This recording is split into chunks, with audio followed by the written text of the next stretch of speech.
Good evening my dear friends. आपका स्वागत है academy of the lion hearts के इस सेशन में, जिसमें हम बात करेंगे how to succeed in any competitive examination. किसी भी कॉम्पिटिटिव एग्जामिनेशन को कैसे पास करें, और बहुत ही क्लियर तरीके से समझेंगे कि किसी भी कॉम्पिटिटिव एग्ज़ाम को पास करने के लिए क्या क्या कंपोनेंट्स और क्या क्या आवश्यकताएं ज़रूरी हैं। So you must have this conceptual knowledge, you must have some practice, you must do well in exam hall, और अगर इंटरव्यू है तो आपको इंटरव्यू में अच्छा परफॉर्म करना पड़ेगा। और इन सब के पीछे में जो आपका बेडरॉक है, वो बेडरॉक है आपका मोरल और सपोर्ट जो आपके पास है। ठीक है, तो कंसेप्चुअल नॉलेज पे अगर आएंगे तो we must have the knowledge of the syllabus, the knowledge of previous year question paper, और इन दोनों के बेसिस पे वीक सब्जेक्ट्स या वीक टॉपिक्स जो आपको नहीं आते हैं, इसका पूरा आपको नॉलेज होना चाहिए। और वीक सब्जेक्ट और टॉपिक्स पे खासकर अच्छी ग्रेस्प होनी चाहिए आपको। ठीक है, because the syllabus is the range of knowledge. अब मान लीजिए अथाह समुद्र है, तो अथाह समुद्र का कितना पार्ट आपको कवर करना है, दैट इज़ रेंज। कितना किलोमीटर या कितने नॉट्स में कवर करना है। फिर उस अथाह समुद्र में कितने डेप्थ में जाना है, कितनी गहराई में जाना है, कितनी नॉलेज आपको लेना है। ठीक है, वो आपका देगा previous year question paper. Previous year question paper आपका डेप्थ ऑफ नॉलेज स्किल करता है, सिलेबस आपका रेंज ऑफ नॉलेज स्किल करता है। जब इन दोनों पे आपको कमांड आती है तो फिर आप समझते हैं कि आपको कितना पढ़ना है और कितना छोड़ना है। राइट, वी सब्जेक्ट में हो सकता है कि आप कुछ कॉन्सेप्ट्स नहीं पता हो, कुछ आपको टैक्टिक्स नहीं पता हो सकता है कुछ आपको फैक्ट्स नहीं पता हो, आपको याद करने में दिक्कत होती हो। ठीक है, तो इस पे आपको स्पेशल फोकस देने हैं। Then you have practice, question and answer practice.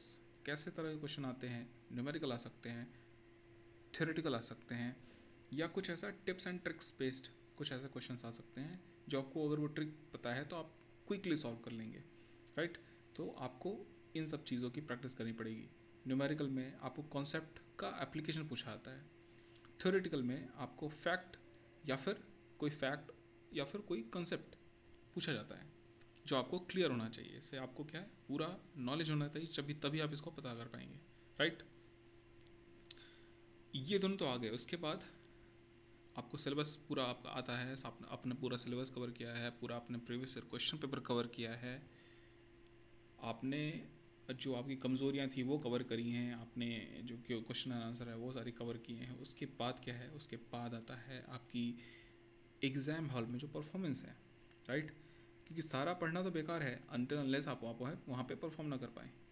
ठीक है, तो एग्ज़ाम हॉल में आपको इफ़ेक्टिव रहना है। इफ़ेक्टिव का मतलब ये है कि आप जितने जो क्वेश्चन लगा रहे हैं वो गलत नहीं हो रहे हैं, वो बिल्कुल सही हो रहे हैं। यानी आपका कंसेप्ट बिल्कुल क्लियर है, आप कहीं भी मिस्टेक नहीं कर रहे हैं। ठीक है, आप स्ट्रेस में नहीं आ रहे हैं, और आपने पूरा पेपर अटेम्प्ट भी किया है, यानी आप टाइम भी अच्छे से मैनेज कर ले रहे हैं। इफेक्टिवनेस में हम मिस्टेक्स पे फोकस कर रहे हैं, तो मिस्टेक्स में हमारे पास सिली मिस्टेक्स आती हैं, कंसेप्चुअल मिस्टेक्स आती हैं।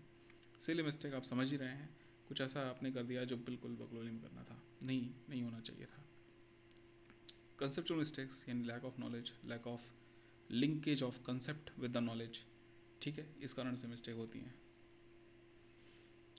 एंड देन कभी कभी क्या है कि सिली मिस्टेक्स आने का रीज़न होता है कि एंग्जाइटी और स्ट्रेस, आपके माइंड को काम ना कर पाने की, या फिर आप डिस्टर्बेंस कोई आपको क्रिएट कर रहा है, आपकी इंटरनल डिस्टर्बेंस हो या एक्सटर्नल डिस्टर्बेंस हो, उसके कारण से एंग्जाइटी या स्ट्रेस में आ सकते हैं।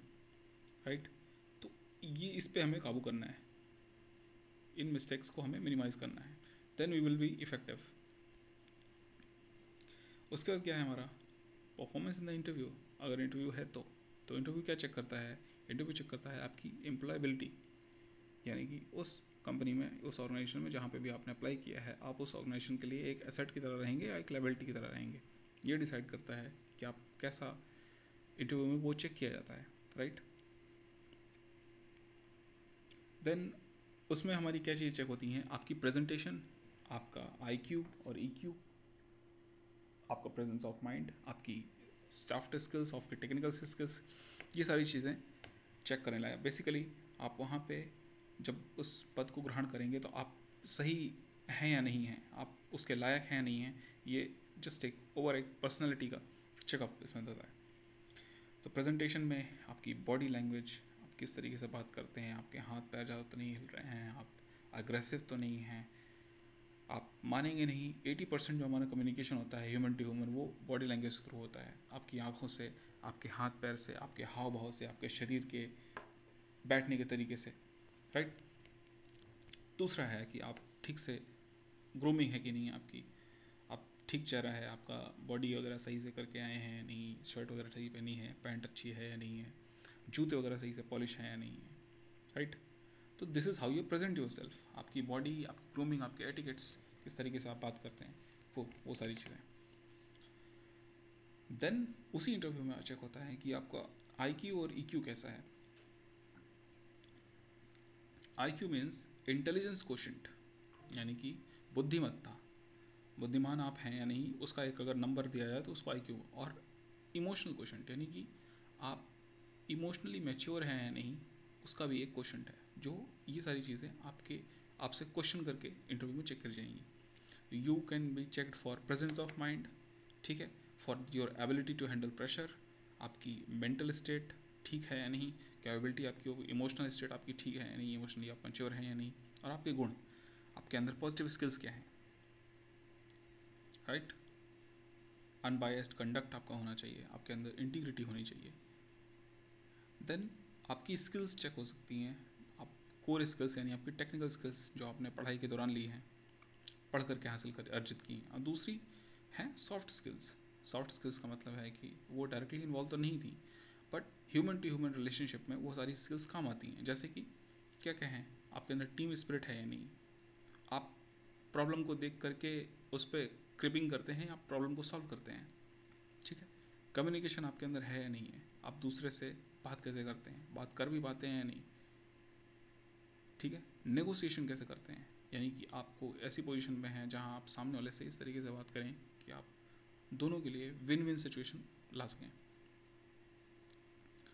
और इस सब का जो बैकड्रॉप है वो आता है आपका ये मोरल सपोर्ट। उसके लिए आपको मोरल सपोर्ट में आपको मोरल हाई रखने के लिए आपको खुद पे कंट्रोल होना चाहिए, जिसको मैंने बोला है सेल्फ मास्टरी, ठीक है।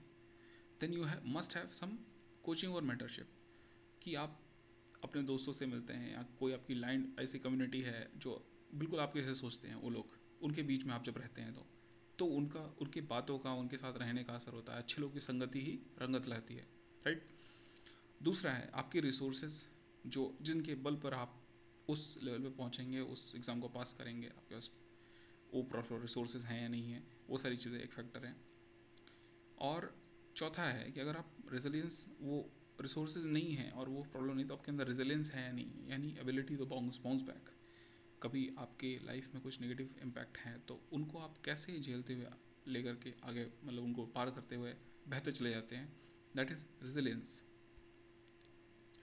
एबिलिटी सेल्फ मास्टरी में अगर आप देखेंगे तो खुद का मास्टर बनने के लिए आपको क्या क्या चीज़ें होना चाहिए, तो यू मस्ट हैव कंट्रोल होना चाहिए आपके पास, किसका, आपके हैबिट्स पे, आपके प्रोक्रेस्टिनेशन पे। आपके अंदर कोई कॉम्प्लेक्सेस नहीं होने चाहिए, आपको खुद को एक्सेप्ट करना आना चाहिए, आपको फोकस करना आना चाहिए एक चीज़ पर। कॉम्प्लेक्सेस में मैंने बोला है कि डिल्यूशन, की औकात से ज़्यादा की सोचना, अपने आप को ज़्यादा आंकना, ठीक है। नेगेटिव सेल्फ टॉक, यानी खुद से नेगेटिव बातें करना, और गलत होने की जो है फियर ऑफ बीइंग रॉन्ग। कई तरह के कॉम्प्लेक्सेस हो जाते हैं लोगों को रहते रहते, तो ये तो मैंने कुछ ही बताएं, और भी सारे हो सकते हैं। तो दूसरा है सेल्फ मास्टरी का एक पार्ट है कि आपका पर्पस है या नहीं, यानी एक लाइफ में कोई गोल है या नहीं, या कोई एम है या नहीं। सेकेंडली इज़ आप अपनी सेक्सुअलिटी को कैसे हैंडल करते हैं। आप मेल हैं तो आप स्वयं के साथ सहज हैं या नहीं हैं, स्वयं के साथ सहज हैं, और अपोजिट सेक्स के साथ भी सहज हैं या नहीं हैं। आप प्रोफेशनली उन चीज़ों से बात कर पाते हैं, उन चीज़ों के थ्रू हो पाते हैं या नहीं, ठीक है। आप सामने वाले को इंसान समझते हैं या नहीं, बेसिकली ये मैटर है। अपोजिट सेक्स को भी क्या इंसान समझते हैं या नहीं, ठीक है। एंग्जाइटी और वरी, ये आपका, ये इस पे कंट्रोल होना चाहिए, स्ट्रेस पे कंट्रोल होना चाहिए, आपका कोई एडिक्शन पे कंट्रोल होना चाहिए, आपको एडिक्शन नहीं पाले होने चाहिए, राइट। और ये आपके रिसोर्सेज हैं, आपके पास क्या क्या है। आप गिरी से गिरी हालत में भी हैं तो ये सारी चीज़ें आज आपके हाथ में हैं, आप इनका यूज़ करके ही आगे बढ़ सकते हैं। ठीक है। और आखिरी बात जो मैं बोलता हूँ, रेजिलेंस का मतलब होता है कि एबिलिटी टू बाउंस बैक। आपको गलत लोगों से बचना है और स्वयं को बचाना है और अपनी रेजिलियंस यानी अपनी ताकत को, अपनी इनर स्ट्रेंथ को बढ़ाना है। ठीक है। अगर ये सारी चीज़ें आप करते हैं तो निश्चित ही आप कोई भी एग्ज़ाम क्रैक करने में बिल्कुल आगे रहेंगे। ठीक है। तो अगर आपको मज़ा आया हो, अच्छा लगा हो, तो इसको शेयर करिएगा अपने दोस्तों में, बताइएगा और अपना ध्यान रखिए।